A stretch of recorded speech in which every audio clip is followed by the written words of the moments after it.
Hello students, welcome back. Now let us solve example 14। ठीक है, क्या है? The sum of first three terms of a GP is 13/12 and their product is -1।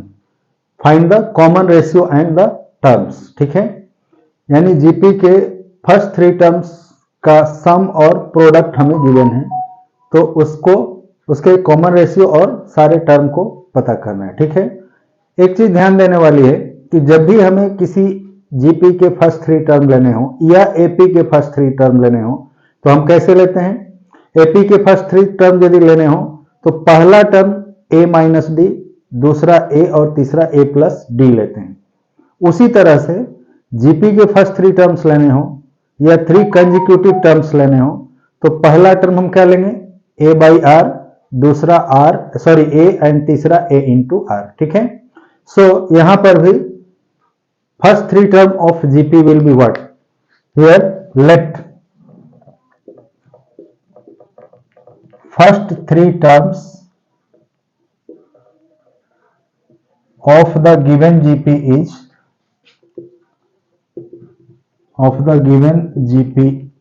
R। क्या होगा? पहला term a by are, दूसरा a and तीसरा a into are होगा। ठीक है, ये पैटर्न है। इसी पैटर्न में हम फर्स्ट थ्री टर्म्स या three consecutive terms of a GP यदि एज्यूम करना हो तो एज्यूम करेंगे। ठीक है, अब क्या है कि गिवन है कि sum of first three term of a GP is 13/12। Hence as given क्या हो जाएगा? एज गिवन सम यानी a by r plus a into r equal to 13/12। Let us consider this one as equation 1। ठीक है, first three term का सम 13/12 है। Also क्या given है कि देयर प्रोडक्ट इज -1। देन क्या होगा? एंड सेकेंड थिंग क्या गिवन है? A by r into a r equal to -1 है। यहां देखो आर से आर कट जाएगा, सो क्या मिलेगा? और a cube equal to -1 and it will be equal to -1 whole cube. ठीक है, therefore a इक्वल टू क्या हो जाएगा? -1। इसे हमने इक्वेशन 2 ले लिया। ठीक है, पहले में सम गिवन है, दूसरे में प्रोडक्ट गिवन है, तो इस प्रोडक्ट से हमें a की वैल्यू मिल गई। ठीक है, नाउ इस वैल्यू को जब हम इक्वेशन 1 में पुट करेंगे, so let us see what we get. Hence from 1 and 2 क्या होगा? a की वैल्यू पुट करें यानी -1/r plus -1 into r equal to क्या गिवन है? 13/12।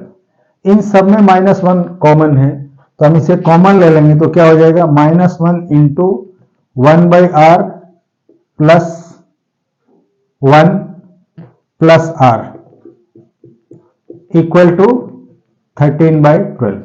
इस -1 को उधर ले जाएंगे और इसे एलसीएम लेके सम करेंगे तो this is 1 plus r square equal to -13/12 होगा। ठीक है, और इस 12 को इधर लाके इंटू करेंगे तो 12 into 1 plus r square is equal to -13। ठीक है, अब इस पूरे में हम 12 से मल्टीप्लाई करेंगे तो क्या हो जाएगा? और 12 plus 12r plus 12r square equal to -13। ठीक है, सॉरी -13/r, यहां हर जगह r होगा, सो इधर r को जब दूसरी साइड ले आएंगे तो ये -13r हो जाएगा। So this will B also -13r। ठीक है, अब क्या करेंगे? इस -13r को लेफ्ट साइड में लाएंगे तो क्या हो जाएगा? 12r square plus 25r plus 12 equal to 0। ठीक है, ये एक क्वाड्रेटिक इक्वेशन बन गया जिसके टर्म को हमने जो ऊपर वाले में उसे अरेंज कर लिया, यानी r की जो हाईएस्ट पावर है उसे पहले लिख लिया और जैसे जैसे पावर कम होती जा रही है हमने उसको आगे लिखा। सो ये हो गया 12r square plus 25r plus 12 equal to 0। Now, this is a quadratic equation. So, how to solve a quadratic equation? By here we are going to solve it by using splitting the middle term and factorizing it. So, इसको middle term को split करके और हम factorize करेंगे and then इसका solution पता करेंगे. तो देखो क्या होगा, 12 into 12 144 r square हो जाएगा फर्स्ट और 3 टर्म का प्रोडक्ट. नाउ मिडिल टर्म को हमें ऐसे स्प्लिट करना है कि इसका सम 25 r हो और प्रोडक्ट क्या हो, इन फर्स्ट और थर्ड के प्रोडक्ट के इक्वल, यानी 144 r स्क्वायर हो. सो इस 25 r को यदि हम 16r प्लस 9r करेंगे तो सम क्या हो जाएगा 25r और प्रोडक्ट क्या होगा 16 इंटू 9 144 r स्क्वायर होगा. ठीक है. सो मिडिल टर्म को हम कैसे स्प्लिट करेंगे 16r प्लस 9r के फॉर्म में. हेंस क्या हो जाएगा 12r square plus this will be 16r plus 9r plus 12 equal to 0. अब इन दोनों में क्या कॉमन है 4r कॉमन है. So here this is 3r plus 4 और इधर 3 कॉमन है तो यहां हो जाएगा 3r plus 4 equal to 0. Now अब इन दोनों में 3r प्लस 4 कॉमन है. सो इसे हम बाहर ले लेंगे और क्या हो जाएगा 3r plus 4 into 4r plus 3 equal to 0. ठीक है. सो अब इन दोनों का प्रोडक्ट 0 है, मींस आइदर फर्स्ट टर्म में 0 और सेकेंड टर्म में 0. हेंस क्या होगा either 3r plus 4 equal to 0 होगा और 4r प्लस 3 इक्वल टू 0 होगा. ठीक है. दिस विल गिव और r equal to minus 4/3 r की वैल्यू माइनस 3/4 होगा. ठीक है. So we got two value of r. हमें क्या पता करना था फाइंड द कॉमन रेशियो. तो यहां कॉमन रेशियो हमें दो मिले, एक माइनस 4/3 और दूसरा माइनस 3/4. सो अब इधर देखते हैं. Hence common ratio of this AP R क्या है R इक्वल टू माइनस 4/3 और दूसरा क्या है R इक्वल टू माइनस 3/4. ठीक है. हमें दो कॉमन रेशियो मिला.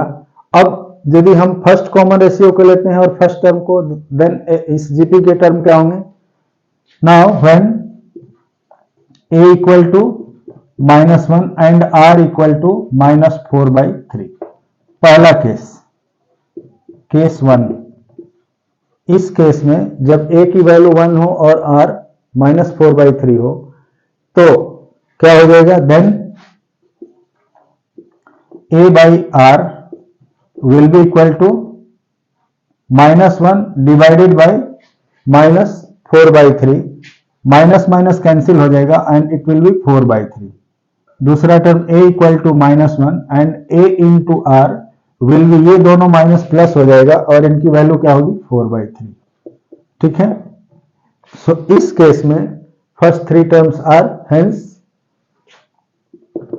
The terms are terms in this case are क्या हो जाएगा 4/3 माइनस 1 एंड सॉरी पहला 3/4 होगा 3/4 माइनस 1 एंड 4/3. ठीक है. दूसरा case when a equal to 1 and r equal to minus 3/4. Case 2 when a equal to minus 1 and r equal to minus 3/4, then a by r क्या होगा 4/3, a equal to minus 1 and a into r will be 3/4. So then first 3 terms are